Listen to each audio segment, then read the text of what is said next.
অন্ধকার ঘরে বসে হাতে থাকা গ্লোবটা ঘোরাচ্ছে আরাজ। পুরো নাম আরাজ আরান। সব রকম বড় বড় অপরাধীর কাছে আরাজ নামটা বরাবরই ভয়ের আর অপছন্দের। অন্ধকার তার পছন্দ। পছন্দ কালো রঙও। প্রায় সময় সে কালো শার্ট আর কালো প্যান্ট পরে। মাঝে মাঝে কোনো কাজে স্যুট পরতে হলেও সেটাও কালোই পরে। এমনকি আশ্চর্য হলেও সত্যি তার ঘরের রঙও কালো।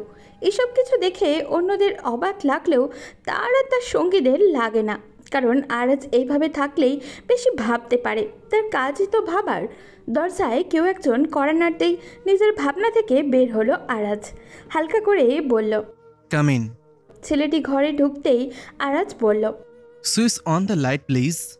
ছেলেটি লাইট অন করলো। ঘর আলোকিত হতেই সোফায় বসে থাকা সুদর্শন এক যুবকই নজরে পড়ল। বেশ বড় বড় চোখ, হালকা চাপ দাড়ি আর ফর্সা চেহারা আর বলিষ্ঠ শরীর, সব মিলিয়ে মেয়েদের এক কথায় নাচিয়ে দেওয়ার জন্য যথেষ্ট। এনি আপডেট আহাদ? স্যার, আমরা ইনফরমেশন পেয়েছি হয়তো আজকে রাতেই কোনো একটা গ্যাং অবৈধ ড্রাগ আর অস্ত্র সাপ্লাই করবে। ছেলেটিকে থামিয়ে দিয়ে আরাজ বলল, হয়তো নাকি নিশ্চিত? ছেলেটি আমতা আমতা করতে লাগলো। আমার নিশ্চিত খবর চাই। কোনো সন্দেহ নেই, আমি আমার নিজের ব্রেইন আর নিজের শরীরকে ক্লান্ত করতে চাই না। যদি হয় তবে আরও দুজনকে খবর দিয়ে দ্রুত আসতে বলো। আজকে মিশনে গিয়ে আমরা ওদের ধরব। স্যার, মায়া আসছে আর ইলাকে এখনই জানাচ্ছি। আমরা আজকেই মিশনটা সাকসেসফুল করব স্যার, চিন্তা করবেন না। আরাজ সোফা থেকে উঠে দাঁড়িয়ে নিজের প্যান্টের পকেটে হাত দিয়ে বলল, চিন্তা না, যদি খবরটা নিশ্চিত হয় তবে আমরাই ধরবই। নিঃসন্দেহে we will win the battle. Now go. ভালোবাসা, প্রেম, প্রণয় কিংবা বিয়ে, এই সকল শব্দের উপরে বড্ড বিতৃষ্ণা মায়ার। বরাবরই এই শব্দগুলো থেকে পালিয়ে বেড়ায় সে, কিন্তু আজকে সবাইকে অবাক করে দিয়ে সেই মেয়ে পাত্রপক্ষের সামনে এত ভদ্রভাবে বসে আছে দেখে সবাই বেশ আশ্চর্যই হয়ে পড়ল। না, অবশ্য সবাই এতে খুশিই হয়েছে।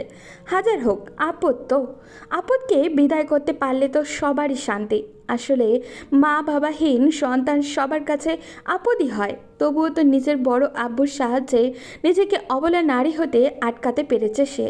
পিছে তাকে নিয়ে যে যায় না বলুক, সরাসরি বেশি একটা বলার সাহস পায় না। তবে তাই বলে যে সুযোগ পেলে ওকে খোঁটা দিতে কেউই বাদ দেয় না, এমনটা আবার নয়। নিজের দুই চাচা, চাচি আর দাদির কাছে ছোটবেলায় মা বাবা মারা যাওয়ার পরে এসে পড়েছে সে। নিজের নানা বাড়ির মানুষগুলোর কাছে যেতে চেয়েও পারেনি, তারা নেয়নি তাকে। তাদের কাছে মায়া ফারাত একটা অপায়া নাম। মায়াও আর যেতে চায়নি তাদের কাছে, মানিয়ে নিয়েছে এই পরিবারের সাথে। অন্তত তার বড় আব্বু তো তার সাথে আছে। মায়ার বড় চাচি পাঠ্যপক্ষের সামনে মুচকি হেসে বলল, তবে আমরা ছেলে মেয়েদের একা কথা বলার সুযোগ করে দেই। মায়া বাঁকা হাসল। এইটার অপেক্ষাই তো ছিল সে।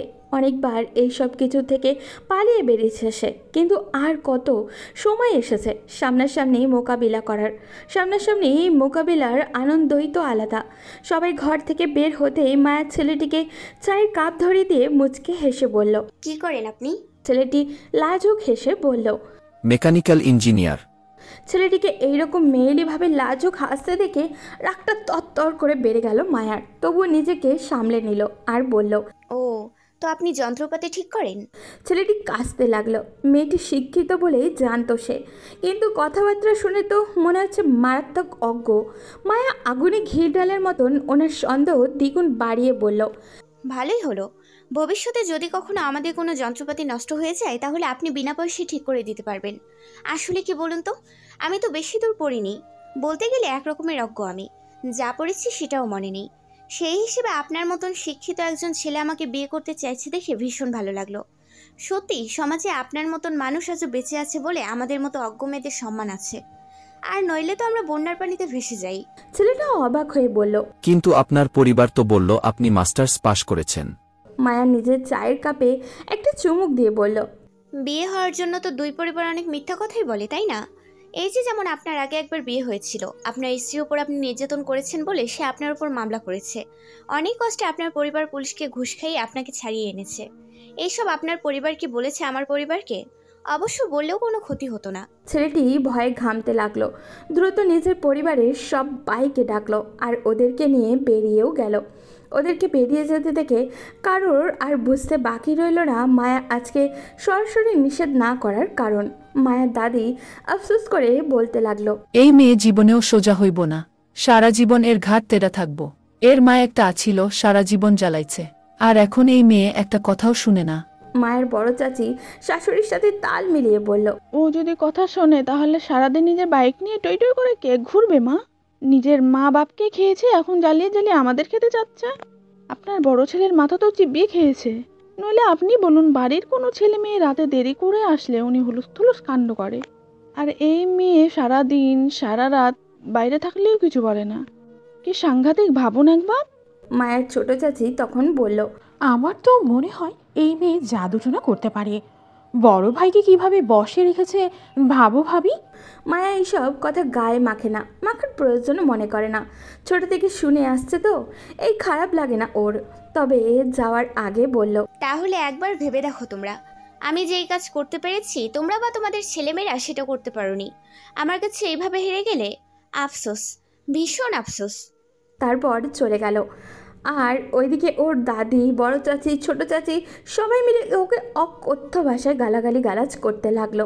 সিঁড়ি দিয়ে ওঠার সময় ওকে বুবু বলে ডাকলো ওর ছোট চাচির ছোট মেয়ে তানিশা।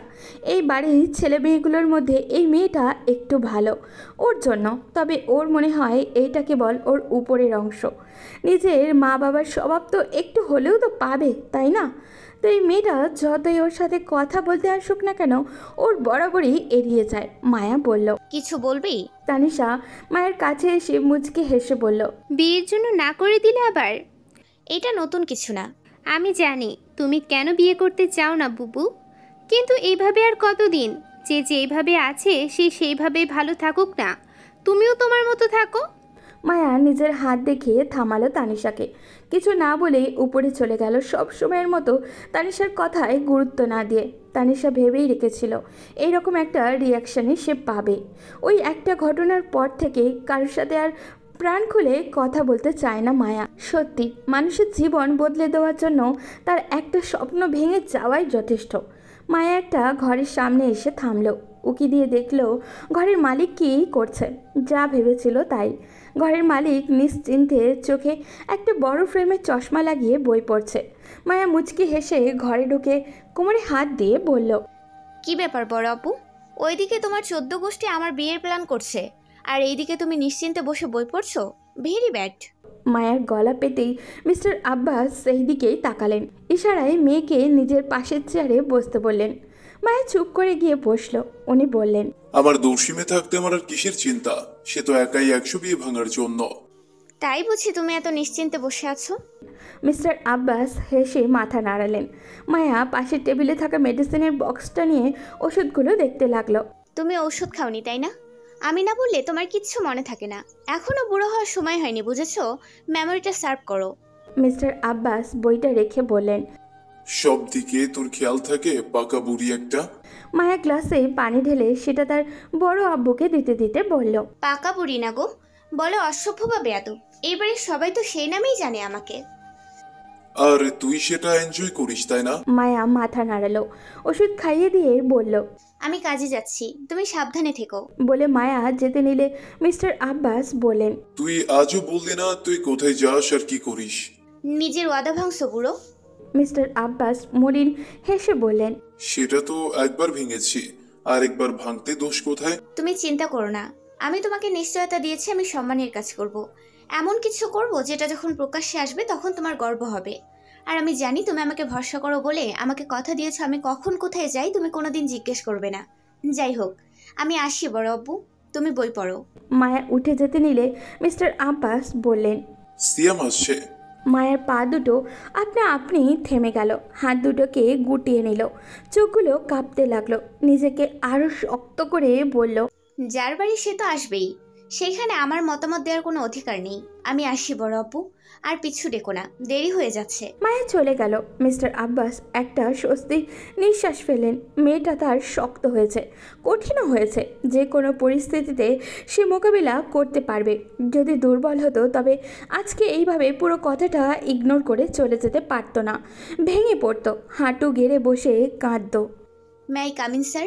মেয়েলি কণ্ঠ আরাজকে স্পষ্ট জানান দিচ্ছে কে এসেছে।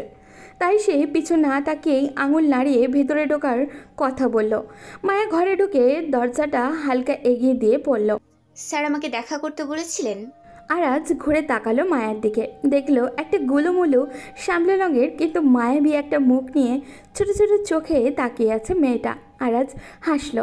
আরাজের হাসির কারণ বুঝলো না মায়া, প্রশ্ন করার প্রয়োজন মনে করলো না ও। যার মুখ তার মর্জি, সে হাসবে নাকি কাঁদবে তো তার ব্যাপার। মায়া তার প্রশ্নের উত্তর চায়। আরাজ বলল, হ্যাঁ ডেকেছি, আজকে একটা ড্রাগ ডিলিং হবে, ওদেরকে ধরতে হবে, সেই ব্যাপারে কিছু কথা বলার ছিল। কিন্তু আসল কাহিনী হলো তোমার বাকি 3 জন সঙ্গী কোথায়?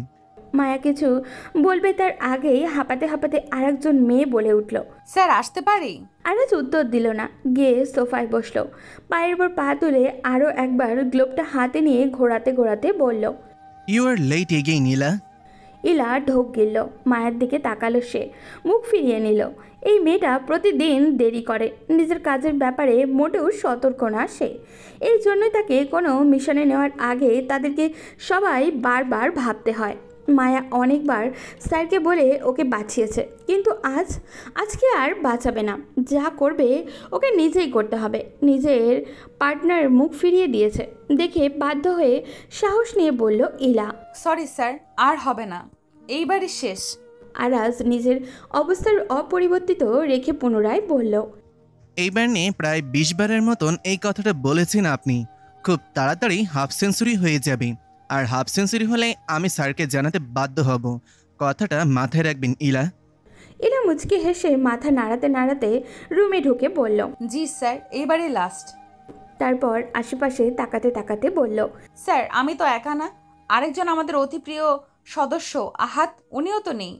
ইলার কথাটা শেষ করার আগেই বারান্দা থেকে ফোন হাতে নিয়ে আহাত বলল, আমি তোমার থেকে যথেষ্ট চালু ইলা, কথাটা তোমার মাথায় রাখা উচিত ছিল। ইলা তার অন্যতম প্রতিদ্বন্দ্বীকে নিজের আগেই উপস্থিত হতে দেখে হতাশ হলো।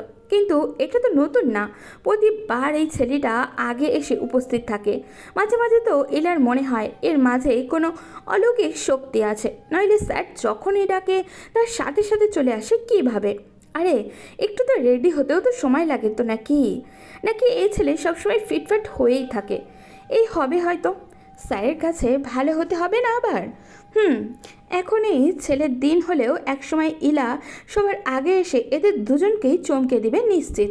আরাধের সাথে রাতের মিশনের ব্যাপারে টুকটাক কথা বলে নিজেদের প্ল্যানগুলো তৈরি করে নিল ওরা 4 জন। প্রস্তুত হয়ে বেরিয়ে পড়ে নিজেদের মিশনের জন্য। গাড়ি বের করতে বলে নিজেদের গানগুলো নিয়ে নিল সবাই। মায়া আর ইলার গান একসাথে থাকে। মায়ের পিছু পিছু ইলাও যায় ঘরে। ইলা মায়ের সামনে গিয়ে কোমরে হাত দিয়ে দাঁড়ায়। মায়া ভ্রুকুচকে জিজ্ঞাসা করে এর কারণ। ইলা গাল ফুলিয়ে বলে, তুই এইভাবে আজকে আমার পাশে থেকে সরে যেতে পারলি মায়া? তুই না, তুমি। মনে রাখবে আমরা আমাদের কাজের বেলায় আমাদের বন্ধুত্বকে ভুলে যাই। কলেজে এত মেয়ে থাকতে কেন যে তোকেই আমার বেস্টু বানালাম এখনো আমি ভাবি। মায়া হালকা হাসে। মেয়েটা রাগ করলে এইরকমই কথা বলে, তাই তার গায়ে লাগে না কথাটা, বরং ওকে উপেক্ষা করে বেরিয়ে পড়লো ঘর থেকে। ইলাও নিজের রাগটা সরিয়ে রেখে গানটা হাতে নিয়ে চলে গেল গাড়িতে। কিছুক্ষণ পর ওরা পৌঁছে গেল জায়গাটা বনানীর দিকে। লোকজন নেই ওই দিকে দেখেই বোঝা যাচ্ছে। আবার রাত হিসেবে আরও জনমানবহীন হয়ে যাবে। আরাজ আড়ালে সরে গেল আর মায়াকে তার পিছনে আসতে ইশারা করলো। ইলাকে বলল আহাদের সাথে যেতে। ইলা না বলবে তার আগেই মনে হলো মায়া তাকে সবসময় বলে নিজের পার্সোনাল লাইফ আর প্রফেশনাল লাইফ এক করতে না। নিজের অনুভূতিকে জোর করে মাটির চাপা দিয়ে তার কিরমির করতে করতে আহাদের পিছন পিছন গেল। আড়ালে লুকিয়ে সবাই সবার পজিশন নিয়ে নিল।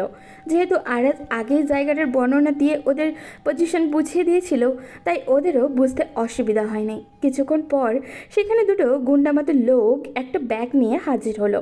তারপর আবারও ওরা 2 জন লোক আসলো, সাথে 2টো ব্যাগ, একটাতে ড্রাগস ও আরেকটাতে হয়তো গান। 2 পক্ষের গুন্ডার হাত মেলালো। প্রথমে আসা গুন্ডাগুলো ব্যাগটা খুলে ওর পক্ষের সামনে তুলে ধরলো। অনেকগুলো টাকা দেখা গেল। তার ব্যাগটা বন্ধ করতেই অপরপক্ষ তাদের ব্যাগ দুটো খুলে গান আর ড্রাগ দেখালো। পরস্পর ব্যাগ এক্সচেঞ্জ করতে আরাজ, মায়া, ইলা আর আহাদ হামলে পড়লো 2 পক্ষের উপরে।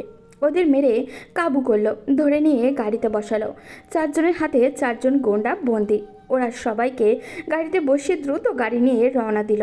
নিজেদের জায়গায় পৌঁছে লোকগুলো একটা ঘরে নিয়ে গেল। এই ঘরে কোনো দরজা নেই, লাইট অন না করলে কিছুতেই ভিতরে কি আছে ঠিক বোঝা যায় না। লোকগুলোকে এনে দড়ি দিয়ে বাঁধা হলো। আরাজ ওদের সামনে একটা চেয়ার টেনে বসলো। মায়া, ইলা, আহাদ গান নিয়ে ওদের মাথায় ধরে রাখলো। আরাজ ওদের একজনের গাল দুটো চেপে ধরে ধমকের সুরে বলল, কোনো কিন্তু শুনবো না, সরাসরি বলবি। যতবার বাড়তি কথা বলবি ততবার গানগুলোর এক একটা বুলেট এসে তোর শরীর এফোর ওফর করে দেবে। আশা করি বুঝেছিস। এইবার বল, কোথায় তোদের মূল আস্থানা? লোকটি কোনো রকমে বলল, জানি না। সাথে সাথে আহাদ ট্রিগার চাপলো আর লোকটির হাতে গিয়ে লাগলো বুলেট। হাত বাঁধা থাকায় লোকটিকে হাতটা চেপে ধরতে পারলো না, শুধু আত্মনাদ করতে লাগলো। আরাজ বিভৎস হেসে বলল, আমার কথা না শুনলে এইরকমই হবে। এইবার বল, আবার জিজ্ঞেস করছি, কোথায় তোদের আস্থানা?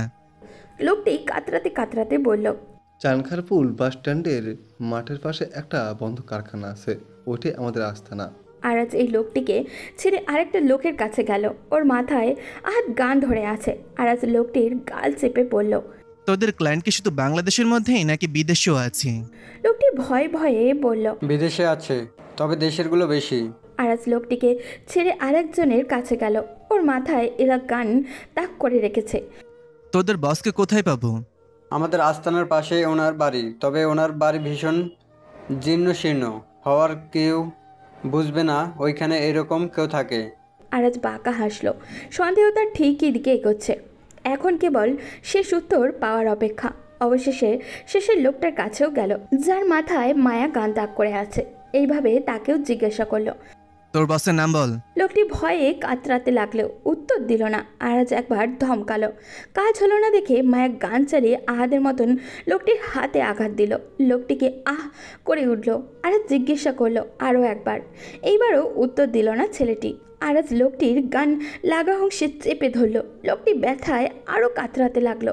কাঁদতে কাঁদতে বলল, মাফ করেন স্যার, নাম বললে যে আমাদের আর রক্ষা থাকবে না। পিছনে থেকে মায়া বলল, আর যদি না বলিস তবে এখানেই মৃত্যু।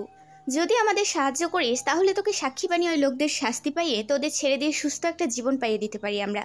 এখন বাকিটা তোদের ওপর। নাম বলবি নাকি জঘন্যভাবে মরবি? লোকগুলো ঢোক গিলল, একে অপরের দিকে তাকালো। আর ধমকে কিছু বলবে তার আগেই ওদের একজন পড়ল, স্যার আমি সুস্থ জীবন চাই। এরা কি করবে জানে না, কিন্তু আমি বলবো বসের নাম। আরেস লোকটির কাছে এগিয়ে গেল। নাম বলতে বলতে লোকটি বলল, স্যার আরিফ। লোকটির নাম আরিফ। উনি আমাদের বস, সব কিছুর অর্ডার উনি নেন। উনি বাংলাদেশে থাকে সাধারণভাবে, কিন্তু বিদেশে গিয়ে বিলাসবহুল জীবনযাপন করে। বিদেশের ডিলগুলোও উনি ওইখানে গিয়ে সরাসরি দেখে। আরাজ বাঁকা হাসলো। লোকটির কাঁধে হাত দিয়ে বলল, বাহ, এই না হলে সাহস। I like it. চিন্তা করিস না, তো শাস্তি কমানোর বিষয়টা আমি দেখব। আপাতত ওদের সবাইকে আমাদের ডিপার্টমেন্টে নিয়ে যাব। মায়া, আহাদ, এলা, তোমরাও যেও না। তোমরা সবসময় যেমন গোপন থেকে এসেছো সেই রকম থাকো। তোমাদের শুধু আমাদের স্যার বাদে আর কেউই চিনে না। আমি চাই এটাই বহাল থাকুক কিছুদিন, পরবর্তীতে দেখা যাবে। আসলে কি বলো তো, তোমাদের আমার বিশ্বস্ত মনে হয়, তাই নিজের যত আনঅফিসিয়াল কাজে আমি তোমাদের রাখি। সে যাই হোক, নিয়ে যাও ওদের আমার গাড়িতে। আগামীকাল এই আরিফের শেষ দিন হবে এই মুক্ত পৃথিবীতে। মায়া, আহাদ, ইলা সবাই লোকগুলোকে গাড়িতে উঠিয়ে দিয়ে যে যার মতো চলে গেল। মায়া বাসায় পৌঁছে দেখলো বরাবরের মতো তার খাবারের খোঁজ না নিয়ে সবাই শুয়ে পড়েছে।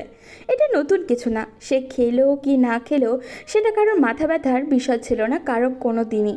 পারলে তো খাবারও রাখে না, শুধু ওর বড় আব্বু খোঁজ নেয় তাই হয়তো খাবারটা টেবিলে এনে রেখে দেয়। মায়া বেসিন থেকে হাত মুখ ধুয়ে নিল। টেবিলে দেখলো ভাত, ডাল আর মাছ রাখা একটা প্লেটে।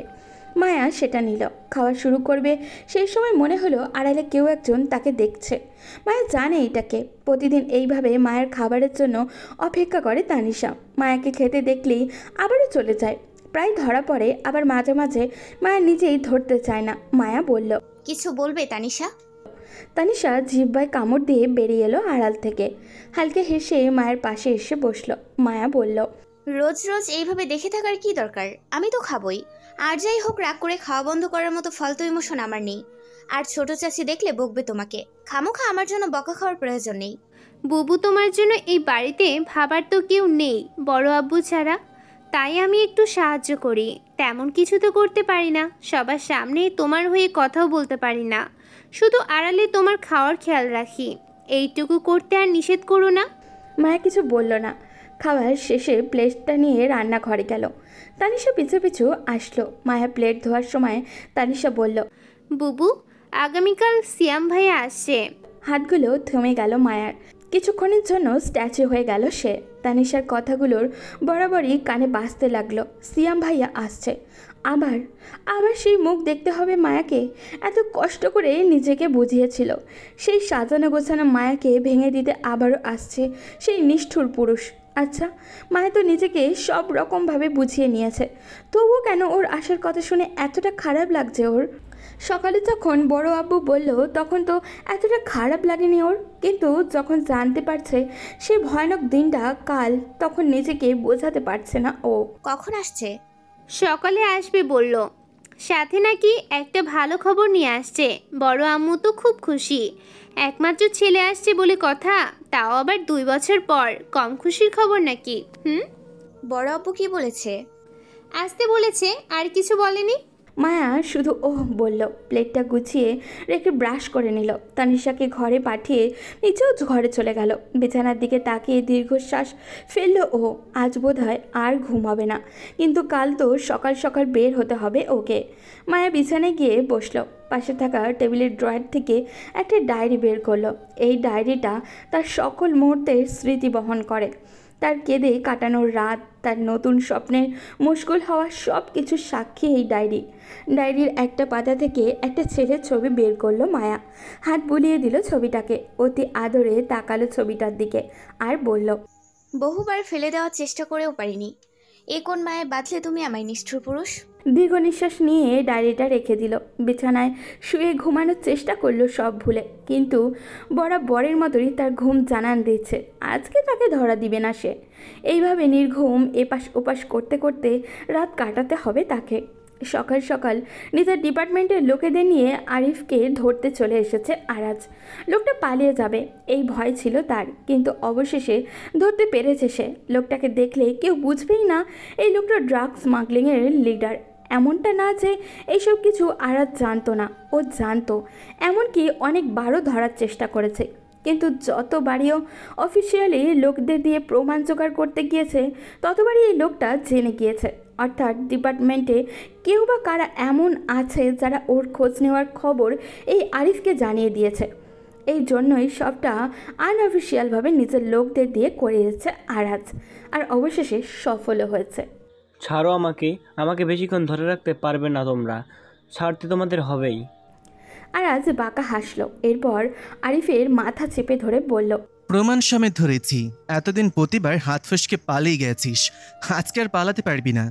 আরিফ ছোটার চেষ্টা করলো, কিন্তু কনস্টেবল ওকে ধমকালো, তবু লোকটি তেজ দেখাতে ছাড়লো না। আরাজ বলল, এত ছটফট করিস না, জানিসই তো পিপিলিকার পাখা গজায় মরিবার তরে। অবশ্য তোর মতন কাককে ধরতে আমার মতন ইগলই যথেষ্ট। একবার ছাড়া পেলে তোর মতো ইগলের ডানা ছেটে আমার সামনে বসিয়ে রাখবো।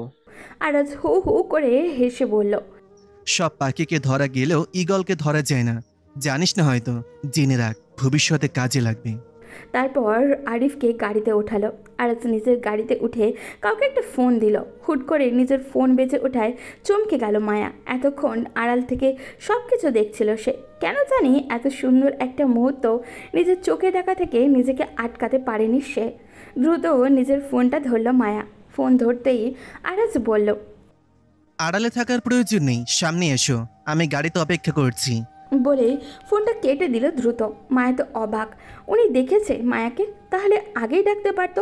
খামাকা এত কষ্ট করে ওকে এই গাছের আড়ালে লুকিয়ে থাকতে হতো না। মায়া আরাজের গাড়ির কাছে গেল। আরাজ ড্রাইভিং সিটের পাশে সিটের দরজাটা ওর জন্য খুলে দিল। মায়া বুঝতে পারলো আর গাড়িতে ঢুকে আরাজের পাশে গিয়ে বসলো। আরাজ বলল, তোমাদের না বলেছিলাম না আসতে? দুঃখিত স্যার, কিন্তু এই লোকটার পেছনে অনেক আগে থেকে আমরা পড়ে আছি। ফাইনালি ওকে ধরতে পারলাম। এই সিনটা নিজের চোখে দেখা থেকে নিজেকে আটকাতে পারলাম না, তাই চলে এসেছি। এখানে আসাটা রিস্কি ছিল। স্যার আছেন আমাদের এখানে, আর কেউ না চিনলেও উনি তো চিনবেন। উনি যদি সবার সামনে তোমাদেরকে ডেকে ফেলেন তখন কি হবে? তোমাদের তো বলেছি তোমাদের এখনো কিছুদিন আড়াল থাকতে হবে। মায়া কৌতূহলী হয়ে জিজ্ঞাসা করলো, কিন্তু আমাদের আড়ালে থাকার কি প্রয়োজন স্যার? সবাই তো আমাদেরই লোক। আরাজ সিটে হেলান দিয়ে বলল, প্রয়োজন আছে, খুব শীঘ্রই জানতে পারবে সেটা। কিন্তু মনে রেখো, আপাতত তোমাদের আড়াল থাকাটা জরুরি, বিশেষ করে তোমার। কিন্তু কেন স্যার? ইনফ্যাক্ট আমাকে আমার পরিবারকেও জানাতে না করেছেন আপনি। খুব তাড়াতাড়ি জানবে। সামনে বড় একটা কাজ আছে তোমার জন্য মায়া, তৈরি থেকো। যাই হোক, এখন তো বাসায় যাবে তাই না? চলো তোমাকে পৌঁছে দিয়ে আসি। বাইক এনেছি স্যার, আমি চলে যেতে পারবো, চিন্তা করবেন না। বেশ, তাহলে তো ভালোই। সাবধানে যেও। মনে রেখো, খুব দ্রুত তোমাকে নতুন কাজের জন্য পাঠানো হবে। মায়া মাথা নাড়িয়ে বেরিয়ে গেল গাড়ি থেকে। মায়া নামতেই আরাজ গাড়ি নিয়ে রওনা হলো। মায়াও হেলমেট পরে দ্রুত বাইক নিয়ে বাড়ির উদ্দেশ্যে বের হলো। সকাল সকাল বেরিয়েছে, ওর বড় আব্বুকে বলে আসেনি।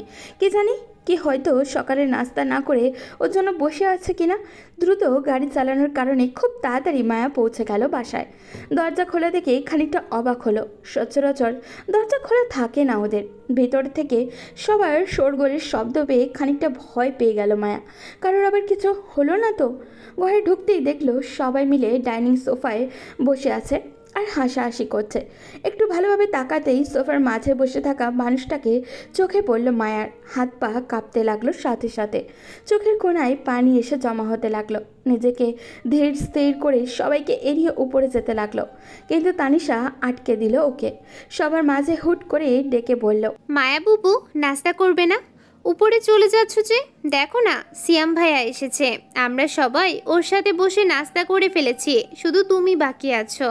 মায়া নাম শুনে সেই লোকটাও তাকালো মায়ার দিকে। মায়া তাকায়নি, চোখাচোখি করতে চায় না সে এই লোকটার সাথে। দরকার নেই তো, কি দরকার অপ্রয়োজনীয় কাজটা করার? মায়া বলল, আমার নাস্তা ওপরে পাঠিয়ে দাও। বড়াব্বু খেয়েছে? হ্যাঁ বুবু, আমাদের সবার সাথে খেয়েছে। তুমি যাও তাহলে, আমি খাবার নিয়ে যাচ্ছি। মায়া উপরে চলে গেল। কিছুক্ষণ পর তানিশা নাস্তা নিয়ে উপরে গেল। মায়ার দরজা খোলা ছিল, তাই সে ঢুকেও গেল। মায়া ঘরে নেই, হয়তো ফ্রেশ হতে গেছে। তানিশা কিছুক্ষণ বসলো। মায়া বের হতেই মুচকে হেসে বলল, বুবু খাবারটা খেয়ে নাও, আমি একেবারে সব নিয়ে নিচে যাব। মায়া কিছু বলল না, টাওয়ালটা রেখে খেতে বসে পড়ল। পাশে তানিশাও বসলো। তানিশা বলল, তুমি সকালে কোথায় গিয়েছিলে বুবু? ভাবি এসে তোমাকে খুঁজেছে। মায়ের খাওয়া থেমে গেল। তানিশার দিকে তাকিয়ে জিজ্ঞাসা করলো, ভাবি মানে? সিয়াম ভাইয়ার বউ।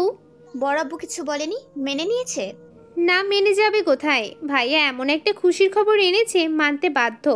মায়ের মনে কালো মেঘ জমা হলো। খুশির খবর বলতে সে যেইটা ভাবছে সেইটা যেন মিথ্যা হয়, এমনটা বারবার চাইতে লাগলো। কিন্তু বলে না, যেখানেই বাঘের ভয় সেখানেই সন্ধে হয়। মায়ের খুশির খবরটা কি সেটা জিজ্ঞাসা করার আগেই তানিশা বলল, জানো, আমাদের বাসায় একটা পুচকু আসতে চলেছে। সিয়াম ভাইয়া আর ভাবি মা বাবা হতে চলেছে। মায়ের হাত থেমে গেল। খাবারটা গলা দিয়ে নামলো না ওর। কিন্তু খুব কষ্ট হচ্ছে। খারাপ লাগাগুলো যেন গলায় এসে আটকে আছে, এই রকম মনে হচ্ছে। আশ্চর্য, সে তো জানতো এমন কিছুই হবে। ভালোবাসার বিয়ে যেহেতু, তাহলে এই রকম কিছু তো স্বাভাবিকই। কিন্তু তবুও কোনো বারবার মনে হচ্ছে মায়ের যে সে যা শুনছে সবটা মিথ্যা হয়, সবটা যেন বানোয়াট হয়। তানিশা যেন এখনই বলে সে যা বললেও মাত্রই সবটা মজা করে বলেছে। মায়া গলা চালানো কণ্ঠে জিজ্ঞাসা করলো, সত্যি বলছো তানিশা? আমি এসব ব্যাপারে কেন মজা করব বলো? জানো বড় আব্বু কত খুশি। বড় আম্মু তো পারলে ভাবিকে মাথায় করে রাখে। আজকে থেকে ভাইয়া এই বাড়িতেই থাকবে, জানো? আমি ভীষণ খুশি। তোমার ভালো লাগছে না বুবু? মায়া কথা বলল না, খাবারটা ঠেলে দিয়ে বলল, বাড়ির কাজের লোকদের দিয়ে দাও, ফেলো না। খেতে মন চাইছে না, বমি বমি লাগছে, হয়তো অ্যাসিডিটি করেছে। কাউকে আমাকে ডাকতে মানা করো, আমি এখন ওষুধ খেয়ে ঘুমাবো। কোথায় খারাপ লাগছে বুবু? আমাকে বলো, ডাকতে হবে? বড় আব্বুকে বলি? না, কাউকে ডেকে বিচলিত করার প্রয়োজন নেই। তুমি যাও খাবারটা নিয়ে। একটু রেস্ট নিলে আমি ঠিক হয়ে যাব আশা করি। বেশি খারাপ লাগলে আমি নিজেই বড় আব্বুকে ডাকবো, তুমি যাও। তানিশা ঠিক আছে বলে খাবারের ট্রেটা নিয়ে চলে গেল। তানিশা যেতেই মায়া দরজা বন্ধ করে নিল। বিছানায় উল্টো করে শুয়ে বালিশে মুখ চেপে কাঁদতে লাগলো। আফসোস হচ্ছে তার, ভীষণ আফসোস। এই নিষ্ঠুর পুরুষকে ভালোবাসা তার উচিত হয়নি। মা বাবা ছাড়া জীবনটা তার নরকের সমান হয়ে গিয়েছে। এই 2 বছর তো নিজেকে কোনোভাবে সামলেছে, কিন্তু এরপর মানুষটা যখন বউ বাচ্চা নিয়ে তার সামনে সংসার করবে, সেটা সে কিভাবে সহ্য করবে? তার বড় আব্বু ভাবলো না একবারও তার কথা। নিজের ছেলেকে পেয়ে ভুলে গেল মায়ের কথা। দিন শেষে সত্যি সে একা, বড্ড একা। মায়া কোথায় রে তানিশা? সকালে কোথাও একটা গিয়েছিল, কিন্তু এখনো আমার সাথে দেখা করলো না একবারও। কি হয়েছে ওর? বাসায় আসেনি এখনো নাকি? মায়া বুবু তো এসেছে বড় আব্বু। ওর নাকি অ্যাসিডিটি হয়েছে, তাই ওষুধ খেয়ে শুয়েছে, এমনকি নাস্তাও খায়নি। মিস্টার আব্বাস হয়তো কিছু একটা আন্দাজ করলেন। তুই কি ওকে বাবুর বাচ্চার কথা বলেছিস? তানিশা সম্মতিসূচক মাথা নাড়ালো। মিস্টার আব্বাস দ্রুত বসা থেকে উঠে দাঁড়ালেন, খানিক রেগে বললেন, এইটা কি করেছিস? তুই জানিস না সে আমার মায়ের কথা, তাহলে ওকে কেন বলতে গেলি? আমি না বললেও মায়া বুবু ঠিকই জানতে পারতো বড় আব্বু। এই বাড়িতে এইসব জানানোর পর জানানোর লোক তো আর কম না। সবাই মায়া বুবু আর ভাইয়ের কথাটা জানে। কাটা গায়ে নুনের ছিটাটা দিতে সবাই তো তৈরি হয়ে আছে, তাই আমি নিজেই জানিয়ে দিলাম। অন্তত নিজেকে সামলানোর মতো তো সময় পাবে। তার মানে ও অসুস্থ? তানিশা মুচকি হেসে বলল, তোমার কি মনে হয় আমি বুবু অসুস্থ বলে শুনে ওকে একা রেখে চলে আসবো? মোটেও না। আমি বুঝেছি বুবু নিজের অনুভূতিগুলো আমার থেকে লুকাতে চাইছে, তাই আমি না বোঝার ভান করে ওকে নিজেকে সামলানোর কিছুটা সময় দিলাম। সামনে তো আরো বড় কঠিন সময় আসতে চলেছে বুবুর। মিস্টার আব্বাস তানিশার মাথায় হাত বুলিয়ে দিলেন, মুচকি হেসে বললেন, তোর বড় বোনটাও যদি তোর মতো হতো, তবে আজকে হয়তো মেয়েটা এতটা একা থাকতো না। তুই এইভাবে ওর পাশে থাকিস মা, ওকে কখনো ভুল বুঝিস না। ও আর যাই করুক, আমাদের মান সম্মান ডুবিয়ে কোনো খারাপ কিছু করবে না। ভরসা রাখবি নিজের বুবুর উপর। তানিশা মিস্টার আব্বাসের হাত দুটো ধরে বলল, কথা দিচ্ছি বড় আব্বু, এমন কিছু আমি কখনোই করব না যাতে মায়া বুবু আমার থেকে কষ্ট পায়। মিস্টার আব্বাস চেহারায় হেলান দিয়ে দীর্ঘ নিঃশ্বাস ফেললেন। তানিশাও ওষুধ খাওয়ানো শেষে উঠে চলে গেল নিজের ঘরের দিকে। অনেকক্ষণ ধরে দরজায় বাড়ি দিচ্ছিল কেউ। মায়া অনেকবার জিজ্ঞাসা করেছে কে এসেছে, কিন্তু উত্তর না পাওয়ায় আর দরজা খোলেনি। তবুও বারংবার দরজার ওপাশের মানুষটা অনবরত দরজা ধাক্কানো সহ্য করতে না পেরে বাধ্য হয়ে দরজা খুলে দিল মায়া। দরজা খুলতেই দেখলো শাড়ি পরা ফর্সা গরনের পাতলা শরীরের নজর কাড়া সৌন্দর্য নিয়ে দাঁড়িয়ে থাকা একটা মেয়ে। মেয়েটার মুখে আছে মুচকি হাসি। নিজের স্মৃতিতে একটু জোর দিতে মনে পড়ল এই মেয়েটার নাম কুহু, সিয়ামের বউ, ভালোবাসার মানুষও বলা যায়, ভবিষ্যৎ মা, সিয়ামের সন্তানের মা। মায়া জিজ্ঞাসা করলো, আপনি এখানে? মেয়েটি নিজের মুচকি হাসি বজায় রেখে বললেন, আমি কুহু, তোমার ভাবি, তোমার সিয়াম ভাইয়ার বউ এই বাড়ির। মেয়েটিকে কথা বলতে না দিয়ে মায়া বলল, এই বাড়ির বড় বউ তাই তো? হ্যাঁ জানি, কিন্তু আপনি হঠাৎ আমার ঘরে, কারণটা কি জানতে পারি? বলবো ননদি, তো নিজের ভাবি কি এভাবে দাঁড় করিয়ে রাখবে? ঘর ঢুকতে দিবে না? মায়া দরজা থেকে সরে দাঁড়িয়ে ভিতরে আসতে বলল। মেয়েটি ভিতরে এসে মায়ের বিছানায় বসে পড়ল। তুমিও বসো মায়া, জানোই তো আমার অবস্থা, বেশিক্ষণ দাঁড়িয়ে থাকতে পারি না, তাই বসলাম তোমার অনুমতি ছাড়া। আশা করি কিছু মনে করনি। মায়া সোফায় গিয়ে বসে পড়ল। আপনি এবারই বড় বউ, এবারের সব কিছুতেই আপনার অধিকার আছে। বিনা অনুমতিতে আপনি সব জায়গায় বিচরণ করতে পারেন। খামোখা অনুমতি চেয়ে আমাকে লজ্জিত করবেন না। তো হঠাৎ আমার ঘরে আসার কারণটা বললেন না? আমি যতদূর বড় আম্মুকে চিনি, উনি নিশ্চয়ই বলেছেন আমার থেকে দূরে থাকতে, তাই না? বেশ চালাক মেয়ে তো তুমি, ঠিক ধরেছ।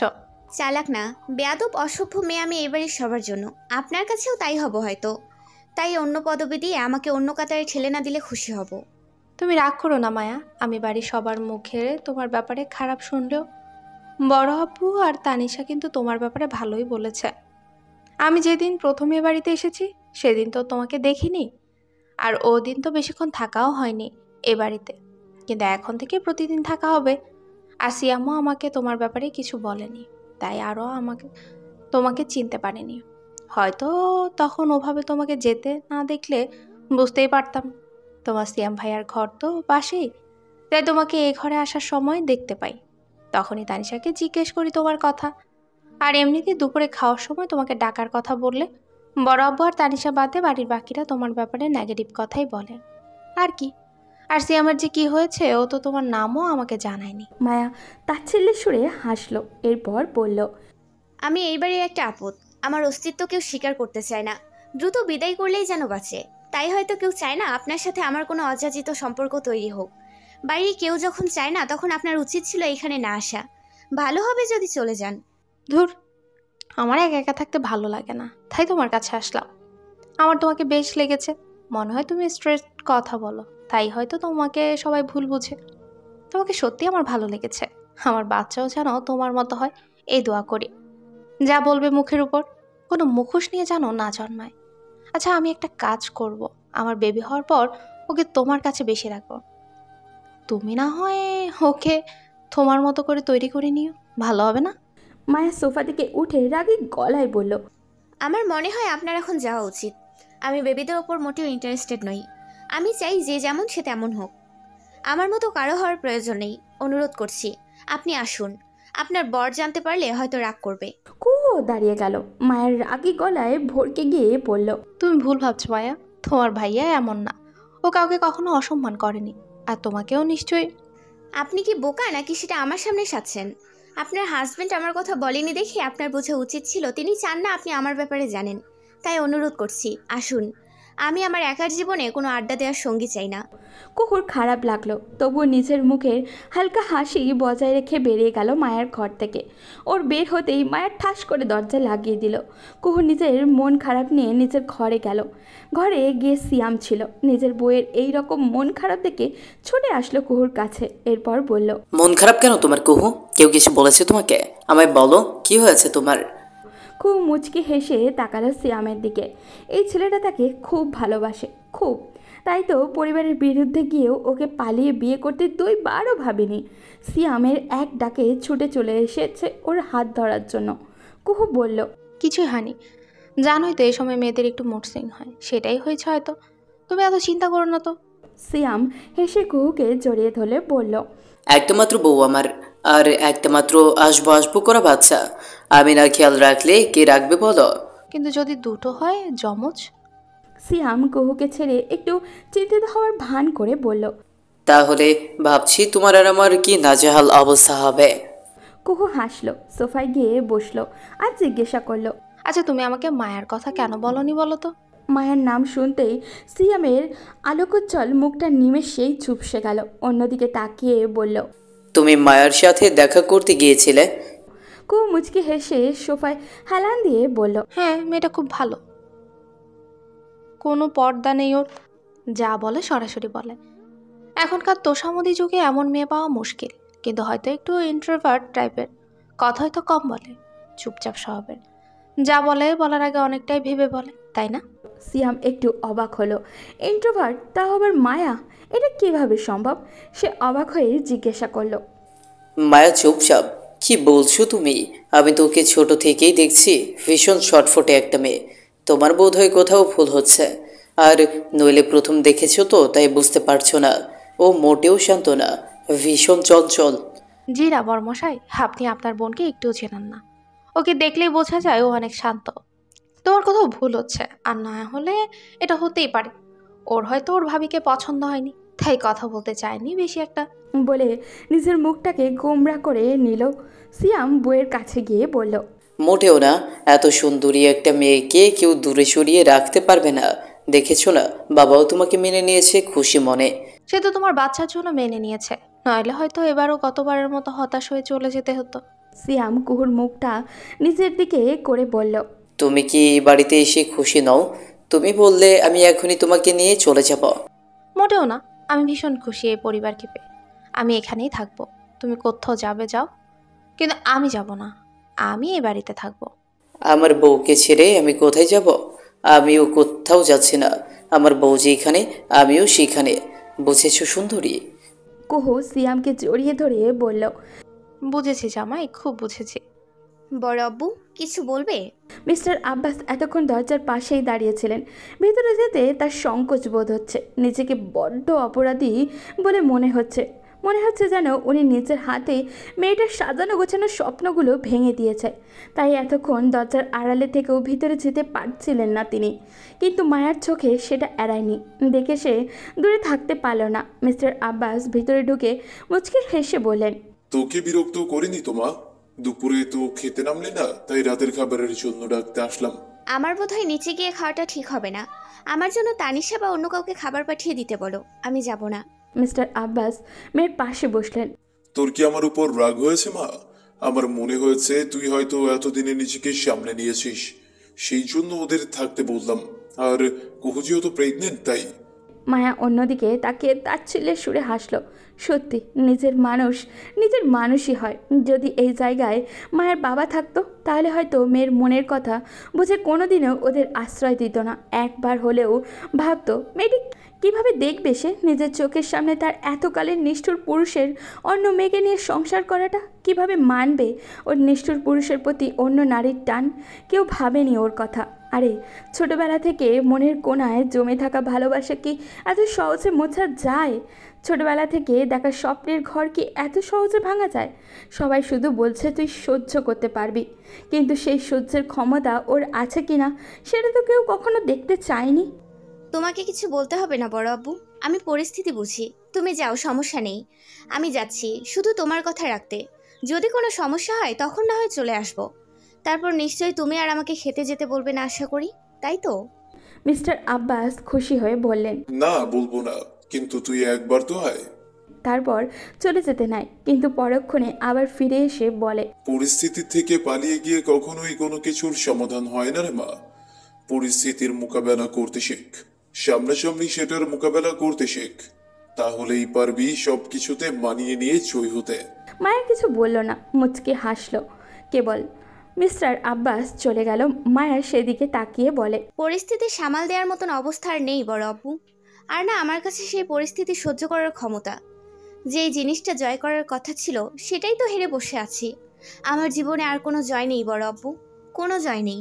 নিজের চোখে কোণে আসা পানিটা মুছে নিয়ে যাওয়ার জন্য রওনা দিল মায়া। নিচে পৌঁছে দেখলো সবাই বসে একসাথে হাসাহাসি করছে। তার মাঝে তানিশার একটা কথা কানে আসলো। মায়ের যেই কথাটা তার ক্ষতে আরও দগদগে ঘা দেওয়ার জন্য যথেষ্ট। ভাবি, তোমার ছেলে হলে কি নাম রাখবে আর মেয়ে হলে কি নাম রাখবে বলো তো? আমি তো আর অপেক্ষা করতে পারছি না। আমার ছোট ভাতিজা বা ভাজি হবে, আদো আদো গলায় সে আমাকে পুপি পুপি বলবে। ইস, আমার যে কি ভালো লাগতেছে না। মায়া বুঝলো এখানে সে থাকলে নিজের ইমোশনগুলোকে কন্ট্রোল করতে পারবে না নিজেকে আটকাতে। এখান থেকে চলে যাওয়াই আপাতত শ্রেয়। পরিস্থিতি যদি সত্যি নিজের পক্ষে সহ্য করার মতো না হয় তবে সেই পরিস্থিতি থেকে পালিয়ে যাওয়াটাই সঠিক। না, ভুল করছে না সে, তার চলে যাওয়া উচিত। সিঁড়ির দিকে এক পা বাড়াতেই পিছন থেকে তানিশা ডেকে উঠল, মায়া বুবু আসো, খেতে বসো, উপরে যাচ্ছ কেন? মিস্টার আব্বাস মায়াকে দেখেই বলল, কিরে মা আয়, তোকে না ডেকে পাঠালাম আমি?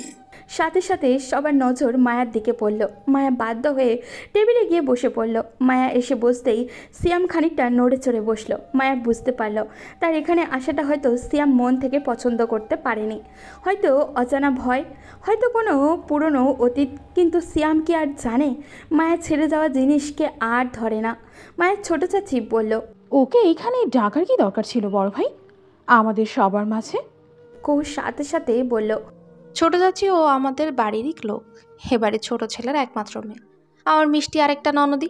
আমি ভীষণ ভালো লেগেছে ওকে। আমি কিছুক্ষণ আগে গিয়ে ওর সাথে কথা বলে এসেছি, ভীষণ ভালো মেয়ে। তোমার ওর সাথে পরিচয় হওয়ার বা গল্প করতে যাওয়ার কি দরকার ছিল বৌমা?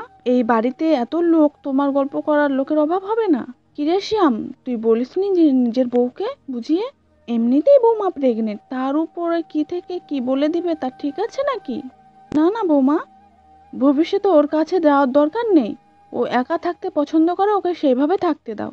কুহুর যেটা ভালো লাগে ওকে সেটা করতে দাও না মা, নিষেধ করো না।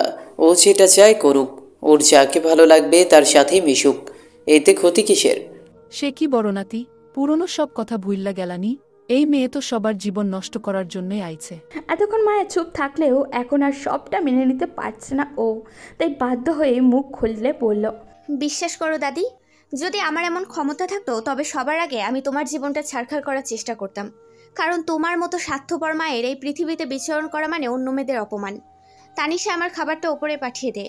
এইখানে খাওয়ার মতো পরিবেশ নেই, বমি পায় আমার এইসব লোকদের মাঝে বসলে। হ্যাঁ, মায়া আগেও সবার মুখে মুখে কথা বলতো, কিন্তু এতটা সরাসরি কথা বলতো না যাতে তার কথায় কেউ কষ্ট পায় বা তার কথাকে কেউ গালাগালি হিসাবে নেয়। ভীষণ ভেবে কথা বলতো। সেই মেয়ে আজকে এইভাবে ওর দাদিকে বলে গেল, অথচ এই দাদিকে ও এতকাল ধরে সম্মান করে এসছে। একটা টু শব্দও করেনি দাদির সামনে। চাচিদের সাথেও তর্ক করলেও দাদির সাথে করতো না ও। মায়ের সিঁড়ি দিয়ে উঠে যেতে যেতেই শুনতে পেল ও ছোট চাচি ও দাদিকে বলছে, দেখেছেন মা, মেয়েটার কি বুড়ি ফুটেছে। হারে, এতই যখন সমস্যা তখন চলে যায় না কেন এই অসভ্য মেয়ে? অন্তত আমরা তো বেঁচে যাই, আমাদের খায়, আমাদের পরে, আর আমাদেরই কথা শোনায়। মিস্টার আব্বাস কেঁপে গিয়ে বললেন, শিউলি, তুমি হয়তো ভুলে গেছো এই বাড়িতে ও থাকার জন্য যথেষ্ট টাকা দেয়। গত 1.5 বছর ধরে প্রতি মাসে ও টাকা দিয়ে আসছে। সিয়াম অবাক হলো আরও এক দফা। জিজ্ঞাসা করলো, টাকা দেয়? কিন্তু কিভাবে? কি জানি কোথা থেকে যে আনে, কিছুই বলে না। তোর বাবা হয়তো জানে, কিন্তু তিনিও বলে না আমাদের। এই মেয়ে তো অনেক রাতে প্রায় ঘরে ফিরে। এই মেয়ে বাড়ির অন্য কেউ এই কাজ করলে তোর বাবা বাড়ি মাথায় করত, কিন্তু এই মেয়ের বেলায় একেবারে চুপ। তানিশা বিরক্ত হয়ে বলল, আচ্ছা হয়েছে তো মা, অন্তত খাবার সময় মায়াবুবুর বদনাম করা থামাও। মায়ের সবটা শুনে ভান করে নিজের ঘরে চলে গেল। ফিরে যাওয়া তো উপায় নেই। সে জানে সে কেন এইখানে আছে। যতক্ষণ না সে সব জানছে ততক্ষণ এই বাড়ি ছাড়বে না ও, কিছুতেই না। নিজের উদ্দেশ্য সফল করতে যদি নর্দমার কীটগুলোর সাথে থাকতে হয় তবে তার কোনো আফসোস নেই। স্যার, আপনার মনে হয় এইসব করতে মায়া রাজি হবে? ব্যাপারটা একদিক দিয়ে দেখতে গেলে কিন্তু আপনার পার্সোনাল প্রবলেমই দাঁড়ায়। আরাজ বাঁকা হাসলো, সোফায় পায়ের ওপর পা তুলে দিয়ে বসলো। রাজি হতে হবে, কারণ এতে শুধু আমার না ওরও স্বার্থ আছে। আহাদ কিছু বুঝছিল না, প্রশ্ন করার সাহসও পেল না। কখন কোন ভুল প্রশ্ন করে আর তার স্যার খেপে গিয়ে ওকে কী না কি বলে বসে। এমনিতেও সে নতুন জয়েন করেছে, 6 মাস হলো। তাতে আরাজ ওকে যথেষ্ট ভরসা করে, কোনোভাবেই নিজের পজিশন হারাতে চায় না ও। দরজার পাশে থেকে কেউ একজন সেই সময় বলল, স্যার আসতে পারি? মায়া আর ইলা একসাথে এসেছে। প্রায় তারা এই কাজ করে, কারণ মায়া ইলাকে কথা শুনতে দিতে চায় না। পরপর দেরি করলে নিশ্চিত ওর কাজটা যাবে, তাই আসার সময় ওর বাড়ির পাশ দিয়ে এসে ওকে নিয়ে এসেছে। আরাজ দাঁড়িয়ে বলল, এসো মায়া। ইলা আর মায়া এসে আহাদের পাশে দাঁড়ালো। আহাদ মায়ার কানে কানে হালকা শব্দে বলল, কতদিন বাঁচাবি এই পুঁটি মাছকে? এই পুঁটি মাছ জীবনেও শুধরাবে না। মায়া আহাদের পেটে একটা গুঁতা দিল। আহাদ পেটে হাত দিয়ে চুপ করে গেল। ইলা কেবল মুখ ভেঙচি দিল। হয়তো শুনেনি সে আহাদের কথা। শুনলে নিশ্চিতভাবে আরাজের তোয়াক্কা না করেই তর্ক শুরু করে দিত। স্যার, আজকে কি কোনো মিশন আছে? আমাদের মিশনের কি কোনো শেষ আছে? ইলা কথা বাড়ালো না, চুপ করে গেল। স্যার কথাটা রেগে বলছে নাকি বিরক্তি হয়ে বুঝলো না ও, কিন্তু এইটুকু ধারণা করলো আর একটা টুর শব্দ করলে ওর চাকরি ছাঁটাই নিশ্চিত। আরাজ একটু চুপ থাকলো আর বলল, ব্যাপারটা হয়তো উপরে উপরে দেখা যাবে আমার ব্যক্তিগত ব্যাপার, কিন্তু এটা নিশ্চিতভাবে আমাদের দেশের সাথে জড়িত।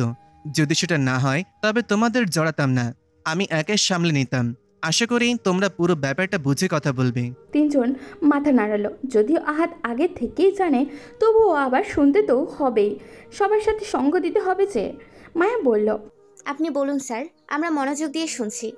আরাজ ওদেরকে সামনের সোফাতে বসে বলে নিজে একা সিঙ্গেল সোফায় বসলো।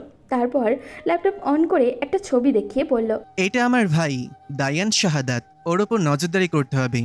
চমকে যায় মায়া আর ইলা। ইলা মুখ ফসকে বলে দেয়, আপনার ভাইয়ের উপর আপনি নজরদারি করাবেন? আপনি ওর নিজের ভাই স্যার? মুখ থেকে ভুলে ফসকে পড়া কথাটি বুঝে আসতেই জিহ্বায় কামড় দিল ইলা। আমতা কামতা করতে লাগলো। মায়া মাথায় হাত দিয়েছে। এই মেয়ের ব্যাপারগুলো ম্যানেজ দিতে দিতেই যথেষ্ট বিরক্ত সে।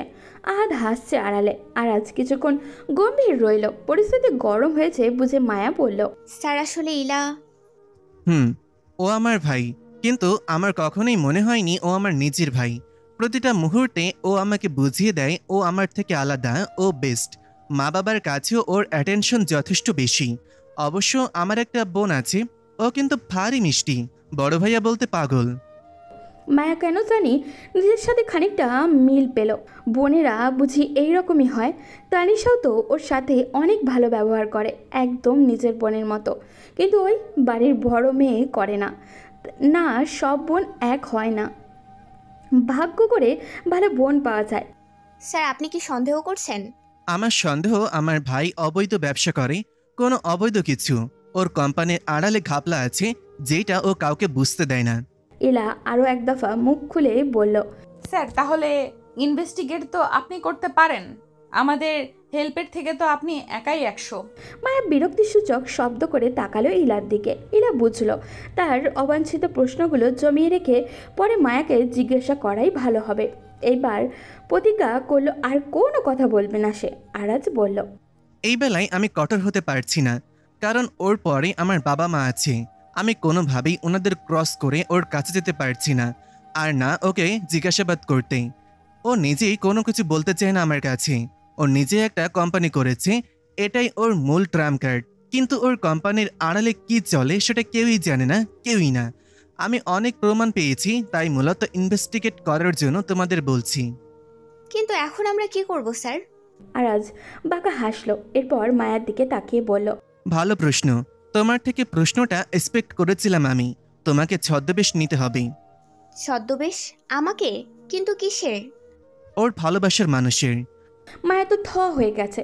হুট করে এইরকম একটা কথায় কি বলা উচিত বুঝে পারছে না ও।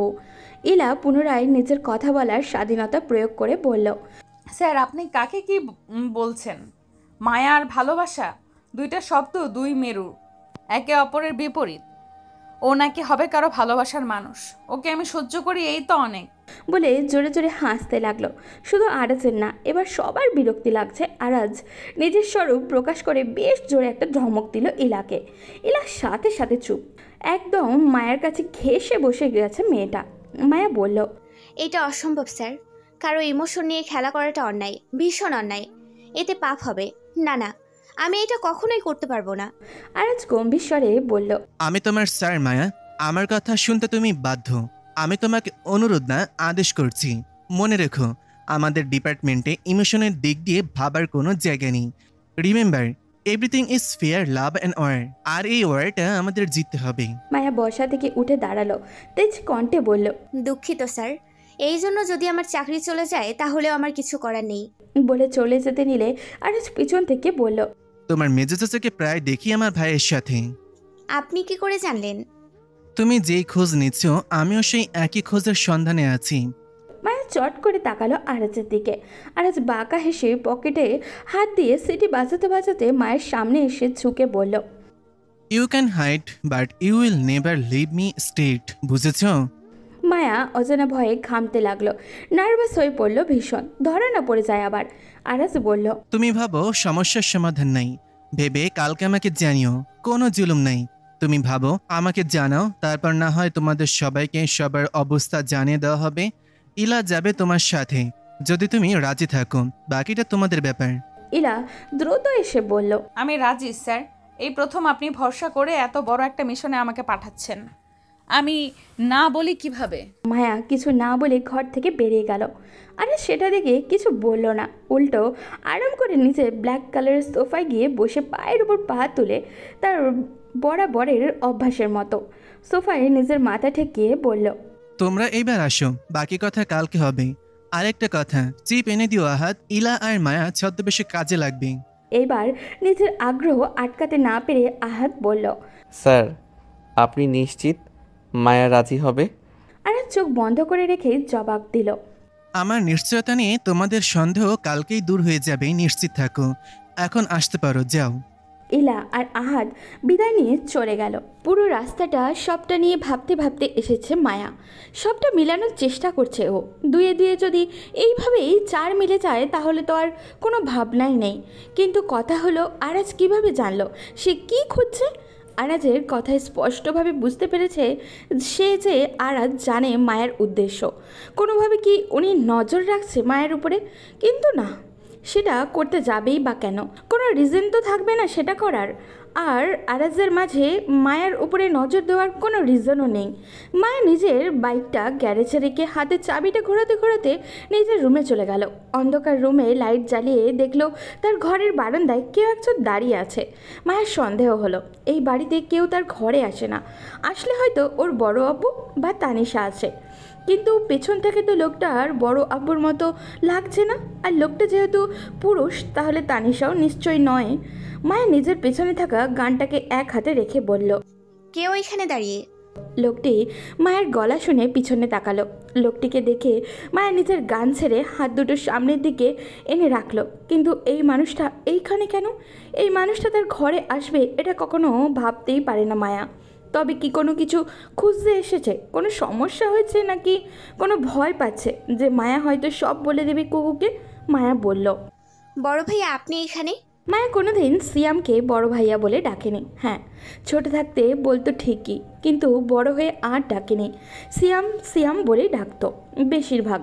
সিয়াম বা বাড়ির অন্য কেউ মানা করলেও বলতো তাকে সাথে নাকি সিয়ামের ভাই বোনের সম্পর্ক না, তাই সে তাকে ভাইয়া বলে ডাকবে না। কিন্তু হুট করে আজকের বড় ভাইয়া বলে ডাকলো দেখে খানিকটা ভড়কে গেল সে। মায়া আবারও জিজ্ঞাসা করলো, কিছু বলবেন? কেমন আছিস মায়া?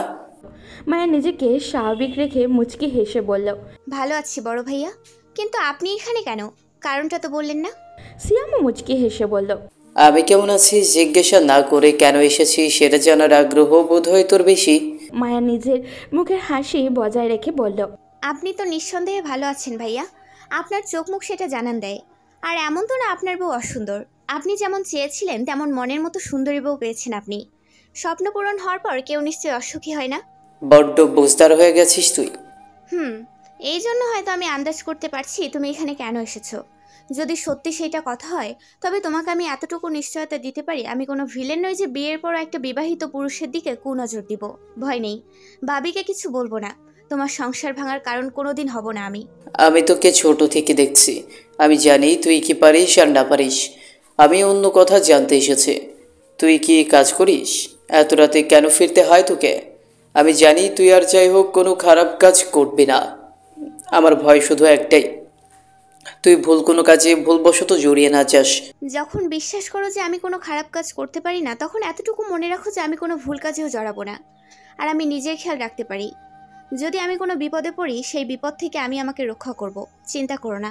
এইবার তুমি আসতে পারো। সিয়াম সেখানে দাঁড়িয়ে রইল, গেল না, বরং আরও তেজি কণ্ঠে বলল, আমি আশা করেছিলাম তুই আমাকে বলবি, কারণ ছোটবেলা থেকে আমি তোকে সবার বিরুদ্ধে গিয়ে রক্ষা করেছি, সবার কটু কথার প্রতিবাদ করেছি, তোকে নিজের বোনের মতো স্নেহ করেছি। মায়া তাচ্ছিল্যের একটা হাসি এসে বলল, তুমি যেই সম্পর্ক থেকে আমাকে স্নেহ করেছো আমি সেই সম্পর্কটা কোনোদিনও চাইনি, তাই তোমার স্নেহটা আমার কাছে মূল্যহীন হয়ে গিয়েছে। আর বাকি রইল তোমার আশা করার কথা। যেইখানে আমি আমার বড় আব্বু কিংবা তানিশাকে এইসব বলিনি, সেইখানে তোমাকে বলবো এরকম কিছু মিথ্যা আশা নিয়ে তুমি থাকলে তার দায়ভার আমার না। তুমি নিজে একটু বেশি আশা করে ফেলেছো। আমি এই ব্যাপারে তোমাকে কিচ্ছু বলিনি। আশা করি ভবিষ্যতে এরকম কোনো প্রত্যাশা রাখবে না তুমি আমার ওপর। আর একটা অনুরোধ, এইভাবে কখনো আমার ঘরে আসবে না। দেয়ালেরও কান আছে, আর এই বাড়ির সবাই তো অপেক্ষা করে আছে আমার ভুল ধরার জন্য। খামোখা তোমার বউ আর তোমার মাঝে সমস্যা হবে, এর থেকে ভালো সাবধান হয়ে থাকা। তাড়িয়ে দিচ্ছিস? সাবধান করছি, মানা না মানা তোমার ব্যাপার। সিয়াম আর কিছু না বলে দ্রুত মায়ের ঘর থেকে বেরিয়ে গেল। মায়ের দরজা লাগিয়ে বলল, বউ ভুল বুঝবে শুনে ভয় পেয়ে পালিয়ে গেল। সত্যি মানুষ সৌন্দর্যের কাঙাল। হ্যালো ভিউয়ার্স, এই গল্পের প্রথম সিজন এইখানেই শেষ করছি। এই গল্পের দ্বিতীয় সিজন খুব দ্রুতই আপলোড হবে। সেই পর্যন্ত আমাদের চ্যানেলের যে কোনো একটা গল্প এনজয় করুন এবং ধৈর্য ধরে অপেক্ষা করুন। সবাই সুস্থ থাকবেন, ভালো